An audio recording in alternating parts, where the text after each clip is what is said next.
Welcome to another episode of Standing Post. Today, we have the distinct honor of hosting one of our agency's senior leaders, Assistant Director for the Office of Investigations, David Smith. I asked him to join the show specifically because October is Cybersecurity Awareness Month, and I know we have a lot of digital investigations open. If you follow our agency closely, AD Smith is a frequent speaker on the cyber-related circuits, no pun intended.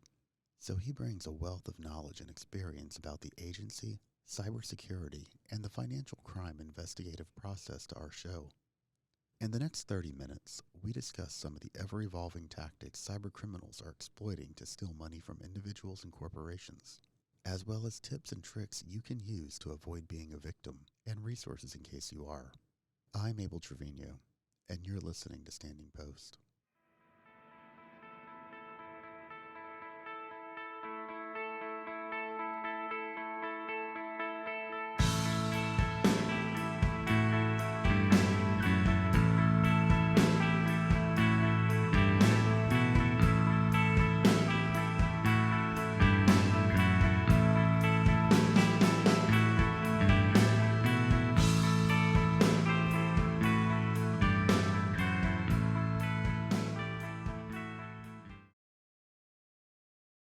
Good morning, sir. I just met you this morning, and I know we've talked a couple times on email, so can you introduce yourself formally to me and to our audience? My name is David Smith. I'm currently the Assistant Director for the Office of Investigations within the U.S. Secret Service. I've been with the agency for over 22 years. I am a Florida, Georgia native. I was born in Miami, but grew up in Georgia, so I tell people I get my swagger from Miami, but my morals from Georgia. I went to college at the University of Central Florida, undergrad and grad school. So, after that, I went out to San Francisco to start my career out there. But yep, just a proud Secret Service agent. Okay. And in college, what did you major in? I majored in criminal justice as an undergraduate student, and then public administration as a graduate student, both at the University of Central Florida. Okay. And I know people who study criminal justice, they've kind of already decided that they want to work in law enforcement. Was that true for you, or did you find law enforcement along the way? Law enforcement was one of the primary options. I come from a military family, the household I grew up in with my grandparents in Georgia. All of the offspring were either in the military themselves or married to a spouse in the military. My biological father was also a Marine. I actually had some aspirations to be a Marine, but was drawn to the Secret Service. I love the elite, the prestige associated with the agency. My other career option was a far departure from that, though. I also wanted to be a stand-up comedian. Those are two very drastically different approaches. Yeah, my mom told me I needed to stick with the more conservative option because she didn't know where my life would take me with the other one. Well, it's funny because I grew up and I always kind of wanted to be a writer. So when I joined the Army, I had an option to be a writer. And so my entire life, my mom had been, you're never going to make a living as a writer. It's super difficult to eke one out. Right. And so thanks to the Army, I was able to continue writing and make it a whole career out of it. Right. So I don't think the Marine Corps has a stand-up comedian MOS. A lot of them are comedians, but yeah, I don't think that. You're right. How did you find out about the Secret Service? As a graduate assistant at the University of Central Florida, one of the faculty was friends with a Secret Service agent in the Orlando field office and, put me in touch with that gentleman. And, the rest is history. Again, like I was very much drawn to the principles of the agency, what it stood for. It seemed to very much mimic what I was, how I was raised by my grandparents. Pretty much the 5 points of the Starr and the different principles were all applicable. So it felt like a very natural match for me. Okay. And what was your first assignment? My first assignment was a special agent in the San Francisco field office. When I graduated from college and grad school, my wife and I decided to move out to the Bay Area, and we both accepted job opportunities there. So I was in San Francisco for about 6.5 years. And, as many agents will tell you, the best part of their career is just fun. You're not leading anyone yet. You're just responsible for yourself, learning and learning with your peers and your supervisors and just having a great time doing it. That's awesome. And the military is very true. The same thing. Once you start getting rank and you get responsibility, but up until that point, you're not responsible for anyone. Yeah, I often tell people I feel like I was just being compensated for having a great time for the first 14 years of my career. And when I took a step back, I was like, oh, that was because I became a manager in that 14th year. So, yeah. And I'm glad you brought that up because your current position as assistant director for our investigations, that's not a position that happens overnight. You actually, you have to become a manager. What were some of the early positions that you had before you became assistant director? So again, I started in the San Francisco field office. I affectionately call it the flagship, and I hope everyone calls the office they started in their flagship. And making sure you get those building blocks is important, even as currently today I'm in the AD of INV, but you still draw upon those experiences that you had as a phase one agent. But I went from the San Francisco field office to the Dignitary Protection Division here in DC.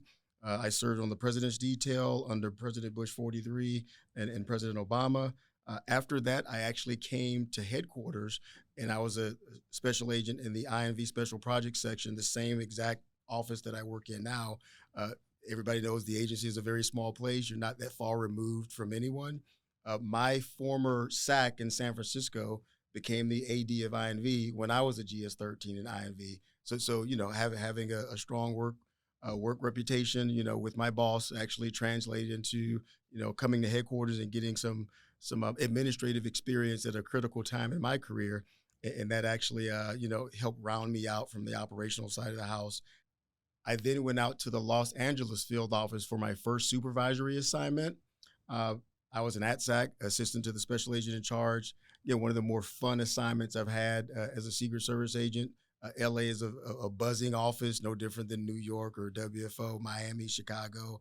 Those offices have a steady cadence of protectees, investigative work, and it was a great opportunity to shape and mold some of the brand new agents and personnel coming onto the agency while carrying out the operational mission.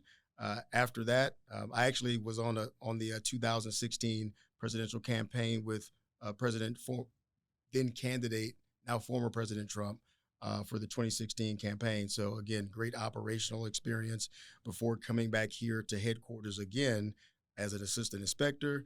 And that's when I told you, like when I was saying before, how the job became more serious, because as an assistant inspector, working in what's pretty much our internal affairs, that is an adult job, right? There's not a lot of fun associated with it, but there's a lot of insights and procedural matters that you become steeped in that benefit you down the road. I then became the special agent in charge of Safety, Health, and Environmental Programs Division. Again, a very serious job. You're dealing with people in their medical matters. So, you learn a lot that you continue to rely upon today. I then came back to the operational side of the house. I was the deputy special agent in charge of the Criminal Investigative Division. Then I was appointed as the SES special agent in charge of the Criminal Investigative Division. A very fun job, very purposeful. You get to pretty much focus on supporting the field and supporting the investigative footprint of the organization. And there's a lot of creativity that goes into that. After that, I came upstairs back to where I work currently as a deputy assistant director within the Office of Investigations. And then there was a little bit of a pivot. I was headed back out to the Los Angeles field office to be the special agent in charge there. But my prior boss retired, and I put my name in the hat and became the AD of INV. So I know in your current role, you have a very broad scope of responsibilities. Can you tell us a little bit about them? So as the AD of INV, I have 4 deputies and a director of cyber policy that report to me within the building. It is squarely a headquarters assignment. I mean, it is there's no ambiguity about that whatsoever. The good thing about the job, one of the things I appreciate the most about the position is I get to rely on people that I've known and trusted for 2 decades, the SACs and RACs who execute the mission throughout the field. There is no part of the mission that doesn't get executed within the Office of Investigation. So the lights never turn off. You never get to press pause. There's 45 field offices, 161 total locations within the Office of Investigations. So the special agents in charge make sure those key priorities are executed in the field, and I make sure I inject some of those national capital region priorities into what they do from a strategic standpoint. I can not even fathom like your level of responsibility. You described it very succinctly, and that is just so many people and so many investigations that are ongoing at any particular moment. Can you tell us what some of the trends in crime that you're seeing are? Of course. So I always like to give a little bit of history when I talk about our current mission. I always say we started out investigating paper. We transitioned to plastic credit cards, if you will, now to digital in the form of the illicit use of digital assets, some know as cryptocurrencies. Uh, Counterfeit currency is not a very prevalent part of what we see right now investigatively. We still have counterfeit investigations, but they make up only a fraction of what we spend our time investigatively focusing on. The prevalence of digital assets and the illicit use of those has skyrocketed in recent years. So certain things like business email compromises or BECs is one of the more prevalent types of scams that we see. And this is just plain and simple social engineering, leveraging folks moving fast in a fast-paced environment. Ransomware is something that's been a huge priority for the administration over the last few years. It's pretty much extortion 2023, but instead of calling someone and extorting them, you extort them by locking up their computer and getting them to send you some money, generally speaking, via digital assets in order to unlock your systems. One of the things we've been focused on the last couple of years, Abel, is pandemic-related fraud. Obviously, COVID-19 pretty much had a grip on the world, if you will, over the last few years, and there was a lot of money on the table relative to the pandemic and making sure we're trying to get some money in the hands of folks for relief, but criminals are going to take advantage of that too. So a lot of our investigative efforts over the last few years were pandemic-related fraud. But again, no matter if we're talking about pandemic fraud, business email compromise, ransomware, romance scams, or investment scams, the underlying element is generally social engineering for the white collar crimes we tend to focus on. When you talk about the pandemic fraud being the latest thing, I joined the agency in 2022, and that was kind of after all the funds had been dispersed. And one of my first things I had done was you read up on the agency that you're joining because you don't want to be ignorant. And almost immediately, the thing that stuck out to me was just the amount of money that you were collecting from these criminals and, being able to return to the government. And we're not talking like, hundreds of dollars. We're talking hundreds of millions of dollars. It's just mind boggling that all of that comes through your shop. Criminals will go wherever the resources are to be exploited, and there was no better evidence of that than the pandemic. I know our brand is protection. Nobody disputes that, but we do a great job in everything we do. Again, going back to those original principles, the 5 points of the STAR, everything this agency does, we tend to do it with the best of the best, to include investigations. It's not an understatement to say that it's an elite agency with elite law enforcement officers. And one of the strengths is that our agency is constantly adjusting and our people are flexible.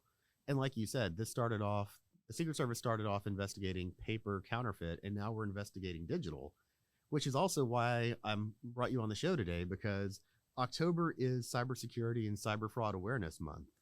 Can you tell us a little bit more about some of these cyber-oriented scams that criminals are committing?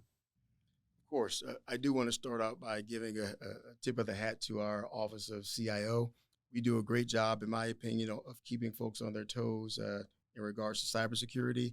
It is indeed a team sport, and you only need one link in the chain to be weakened in order for an exploit or vulnerability to take hold. So I actually enjoy the different emails that the CIO's office sends out, and I always look forward to seeing what percentage of the workforce, made the wrong decision, if you will. And I know culturally from talking to a lot of different organizations, leaders, you have to have that baked into your culture to be cautious. And keep in mind, like we're a federal law enforcement entity, no different than a military entity. You're supposed to be baseline cautious, right? You're supposed to be skeptical and thinking tactically. So we have that in our advantage. One of the main things I've seen regarding cybersecurity, and one thing I always like to explain to folks internally and externally, we're not a cybersecurity defense organization, of course, but when you are in the business of following illicit money, that's going to put you at the crossroads of every type of crime known on earth. So we are experts when it comes to tracking and tracing and following illicit assets. Obviously, in this arena, we're talking digital assets. When you have a lot of capacity in that area, that brings you to the table on a host of cases. We follow money in when it comes to fighting crime for financial gain. You have state-sponsored actors who have different intentions. That's when we bring in our colleagues from FBI, HSI to support us in whatever those cases are. But at the end of the day, when you're following money, that's going to put you again at the crossroads of some great things. Can you tell us a little bit about some of the cyber crimes that we're investigating and what our role in those investigations are? One of the more prevalent scams we're seeing today is called pig butchering. It's a weird name, but we didn't dictate the name, right? We just roll with it. And I actually, when you break it down, it's a combination of a romance scam and an investment scam. And I call it like the perfect American scam because as an American citizen, we all we love trying to make a quick buck, and we the romance social piece of it. A lot of lonely people looking for some attention. So you put those two together, and it makes for a ripe set of folks to exploit. What cyber criminals do is reach out to folks and fatten them up, if you will, getting them comfortable. Again, social engineering. I keep going back to it, getting people comfortable to the point where they send them some money via digital assets. And at the end of the day, once that money leaves, it's hard to get back. When you're talking about money leaving your bank account via traditional banking infrastructure, it takes some time for that money to go beyond the borders of the United States. When you're talking about digital assets, a couple of seconds, that money's been bounced around and bundled in ways that you can't even imagine. And I'm glad that you talk about it in terms of like global transition, because this isn't just a US problem. This is a global problem. And some of these actors, they're state actors from other countries, they're criminal networks from other countries. Given that global nature, who are some of the international partners you work with to help track down these criminals, and what's it like working with them? So most folks of my vintage, the 20 plus years will tell you rarely did you have a case. You had those cases that had that international nexus to them, but they weren't the most prevalent types of cases we had when it came to our most complex criminal investigations. Nowadays, with the prevalence of digital assets and following the illicit use of them, you're not going to find a major case or even a middle of the road case that doesn't have an element of foreign partner engagement involved. Whether we're talking about Australian Federal Police, the BKA out of Germany, the NCA over in Europe, Royal Thai Police, we engage with our foreign law enforcement partners as much as we have ever in our history. Most of the folks I meet with in this building, headquarters, are foreign law enforcement partners because they're such an integral part of everything we do.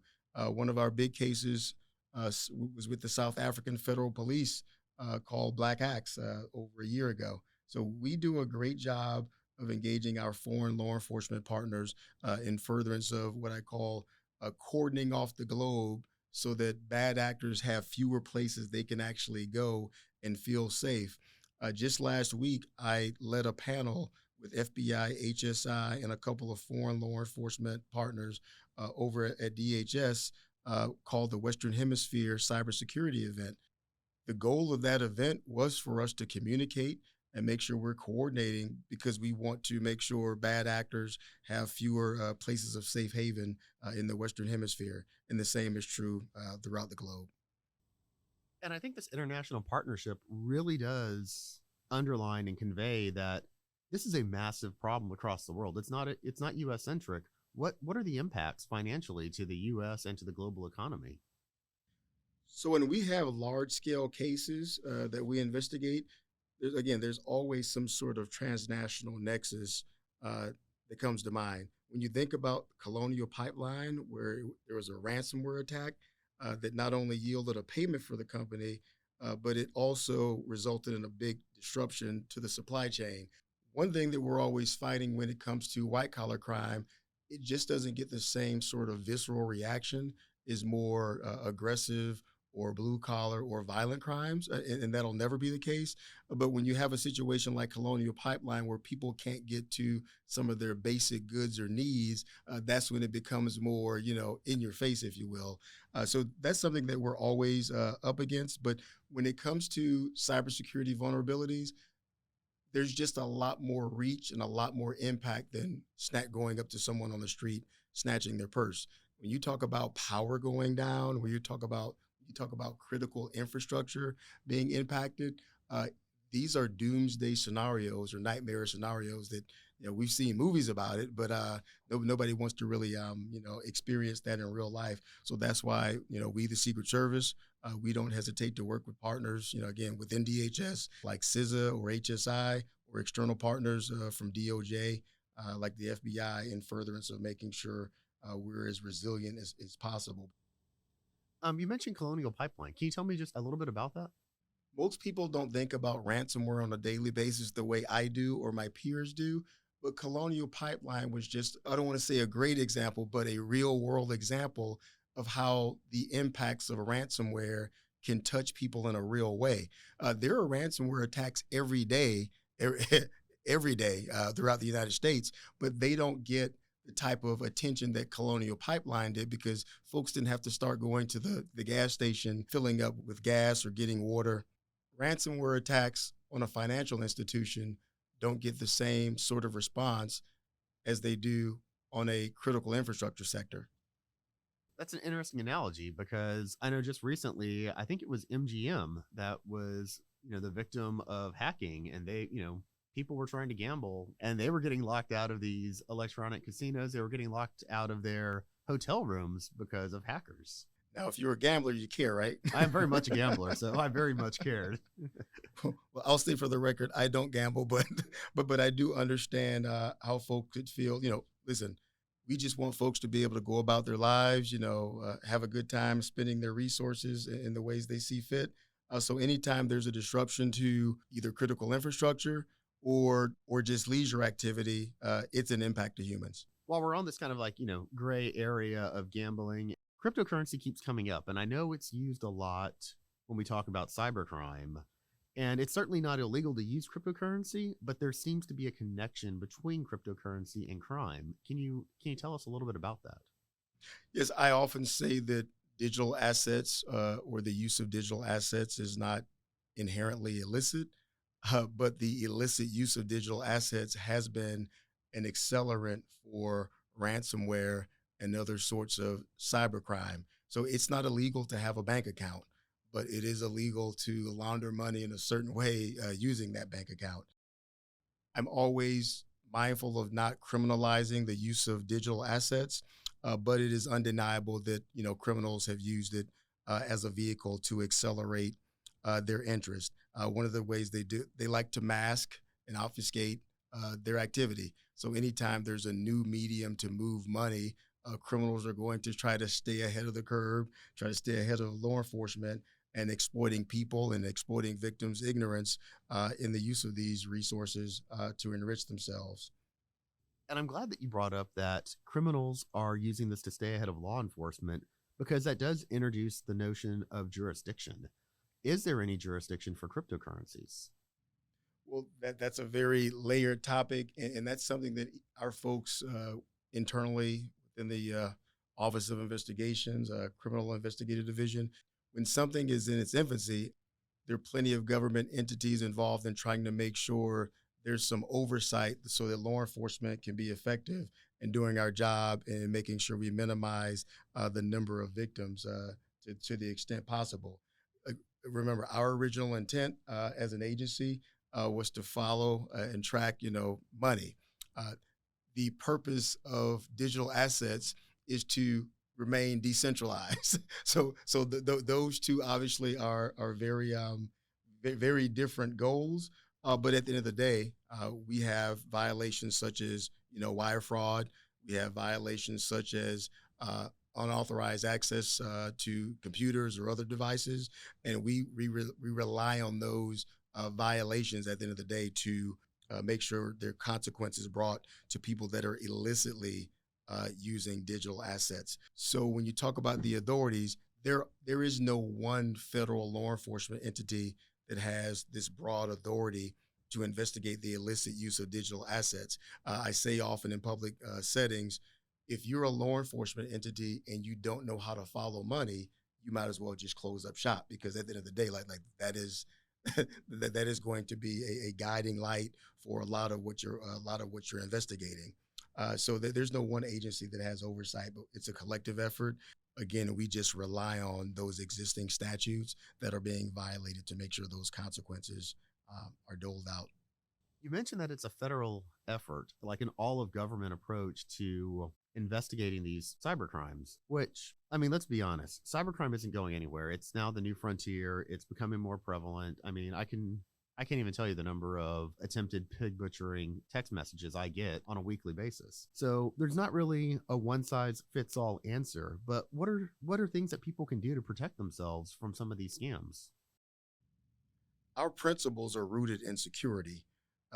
One thing I always implore people to do is just make sure you're making things more complex for yourself, because inherently you're making it more difficult for someone looking to exploit you or victimize you. So anytime you're taking the easy path in regards to setting your passwords, anytime you're taking the easier option regarding, I don't have to do multi-factor authentication. I can just I can just do the single source. You're making it easier for a person who wants to exploit you and potentially a large batch of American citizens. Keep in mind, we've had a number of breaches in the past where credentials are being harvested by bad people. Those things don't just go away, right? Like, those credentials are still out there to be harvested and to be utilized by criminals.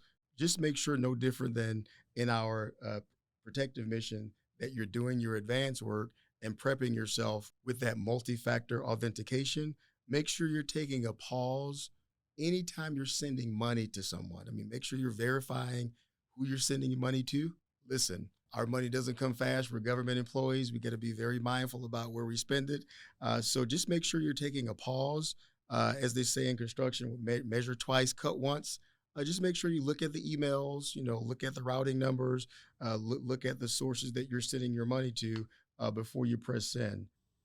One thing I really do take seriously is changing my password frequently. And recently, a couple of years ago, the password manager that I use, because I do use very complex passwords, was hacked. So then the process of going through and changing 150 passwords is a pain, but it's my money. I mean, these people aren't trying to break into my accounts to steal my memes. They're trying to steal my dollars. So that's the one thing that I am very on top of as often as possible. I think you're doing better than most Americans. You still have a lot of 1, 2, 3 ABC passwords. And a lot of what we see when it comes to personal victims or companies is a departure from applying some of the basic principles in security. It happens far too often. And even with all this being said, people are still going to find themselves the victim of cybercrimes. Who should they turn to? Who can they report this to? What kind of resources do we or do the federal government have to help them in this dire situation? So we do a great job in the U.S. Secret Service of educating, and that's part of what I consider part of our advanced work. It's not our sole or primary purpose to educate, but it does allow us to put the word out there to make sure we minimize the number of victims to the extent possible. We partner closely with CISA within DHS, because I do look at them as a primary cybersecurity educational resource. So listen, you got an inside scoop as a Secret Service employee. We have a ton of resources on our CID homepage regarding cybersecurity resilience and best practices. There are a lot of resources on CISA's website regarding how to protect yourself. Again, we have a great Office of CIO who does a great job of keeping us on our toes, as I mentioned before. But one thing I would tell you to do is make sure you reach out to your banking institution or whatever entity you've been exploited through. Also, report whatever incident to the Internet Crime Complaint Center, otherwise known as IC3. And also keep in mind we're a small agency. I get a lot of I get a lot of calls from current agents, former agents who are asking these specific questions, and we have people within our criminal investigative division that do this on a regular basis. A lot of times, if you're in a situation where you had to reach out to your banking institution, we have close contacts, professional contacts at those financial institutions and can help usher you through whatever process, because if it's happened to you, it's probably happened to someone else. And we've seen it on a constant basis to be able to give you some more insights. Thank you so much for taking the time to come in today and talk to me and our listeners and kind of educate us on, just the prevalence of cybercrimes. Is there anything you'd like to add, or do you have any parting messages for our listeners? As a law enforcement professional, when I go into a restaurant, I'm always mindful of where the door is. When I'm at one of my daughter's sporting events, I do the same thing. So that same vigilance that I incorporate into my daily life, I do that, online, at home and at work. So I just encourage folks, especially as we all are working more fluidly and more, diverse environments, home, work, Starbucks, just make sure you're being more vigilant about your interactions online, especially when you're sending your hard-earned money to someone or when you're working in a professional capacity. All right. Well, again, thank you so much for coming in today, and I really appreciate you taking the time. Thank you, Abel.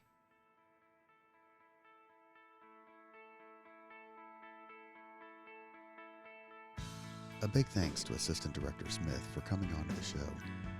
I don't think a lot of people realize that a majority of cybercrime is the result of social engineering and costly errors.